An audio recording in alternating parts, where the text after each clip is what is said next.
a guy named John Rossi, a Dr. Rossi. He handed me a piece of paper. He said, would you read this? And I've been telling you on the air that when I meet people, I take all of the letters that I get, and I read them on the bus or on the plane as I go from city to city. He said, you really do read things? And I said, yeah, of course I do. He said, read this. I want to share this with you. I think this is fantastic. He's never written anything before. He just got up in the middle of the night and wrote this. Once upon a time, there was a very happy couple. Their names were Freedom and Capitalism. They married and had many wonderful children. Their names were Independence, Self-Worth, Hard Work, Dignity, Charity, Faith, and Hope. They all lived happily for many years, and the children respected their parents and loved them both very much.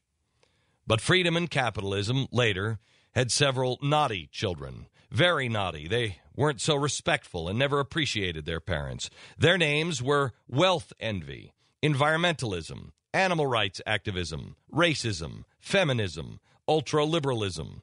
These evil children blamed their parents for everything and hated their parents' freedom and capitalism. In fact, these unappreciative children began to hate their parents since they didn't realize their parents gave them everything they had and didn't realize that they wouldn't even exist without their parents. They hated their parents so much, they began to plot with their neighbors to kill their parents and to keep their home. Their neighbors' name were Socialism and Communism, who on the outside were a very lovely couple, but inside they were very, very ugly. They and their children, whose names were Despair, Poverty, Hopelessness, Suffering, and Repression, had been welcomed into every neighborhood they had lived in, but then thrown out after years of suffering and the loss of many lives. So late one night, in total darkness, because socialism and communism did everything in darkness and away from the light of the truth, while everyone was sleeping, wealth envy, environmentalism, feminism, animal rights, egged on by their younger obnoxious brother, Hollywood, disguised socialism and communism, and let them into the house of freedom and capitalism. It wasn't hard, for the two parents, freedom and capitalism, always left their gates and their door open for everyone. Wealth envy led the way because he knew the house oh so well. The evil children led socialism and communism throughout the house, one room at a time, and one at a time they killed hard work, then dignity, then independence, self-worth, charity, and faith. They finally found the room of freedom and capitalism and killed them as well. It wasn't hard to do, since freedom and capitalism always left their door unlocked and open for everyone. Only hope survived. Hope survived hiding in the closet. She ran out during the ensuing celebration.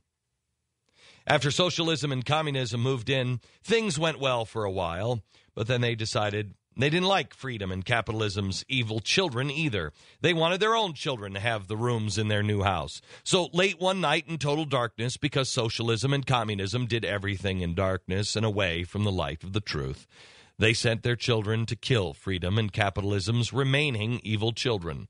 Poverty and suffering killed environmentalism and animal rights first, for they were so hungry they had to kill all the animals for food and the trees for their wood. And besides, why should animal have rights if people don't? Hopelessness killed liberalism, the retarded brother of communism. Then poverty, suffering, and repression killed feminism, the retarded sister of liberalism. And Hollywood, the young obnoxious son of freedom and capitalism, was also killed. Finally, wealth envy, who led the attack on his parents, died at the hands of poverty, since there was nothing left to envy.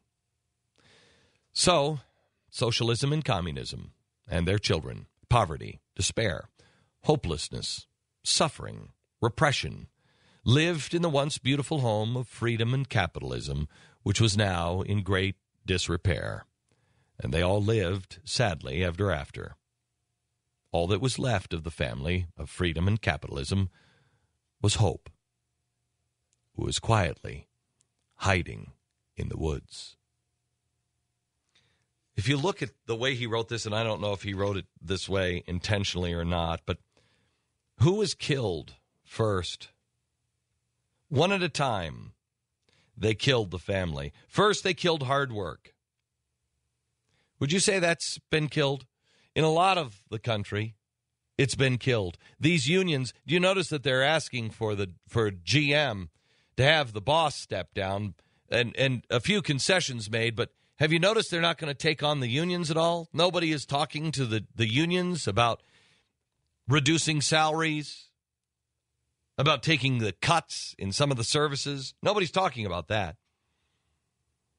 Hard work has been killed.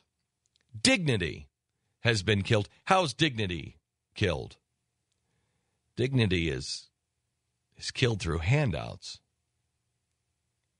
Dignity is killed by a fourth-place trophy that looks just like the first-place trophy.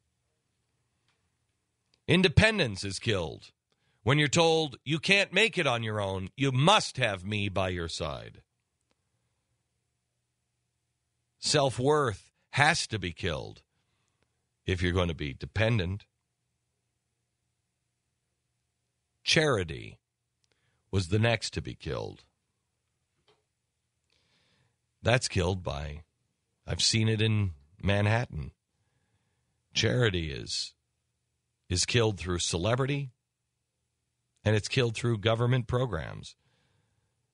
Because you start to say, I've given enough. Why isn't the city solving this? Instead of saying, why aren't I part of the solution? What can I do to solve it? Remember, you can't solve it because you have no self-worth. You're dependent. Thus, charity is killed. And the last one was faith. Before hope runs to the woods, it's faith. Faith is under attack. Faith has been under attack for a while.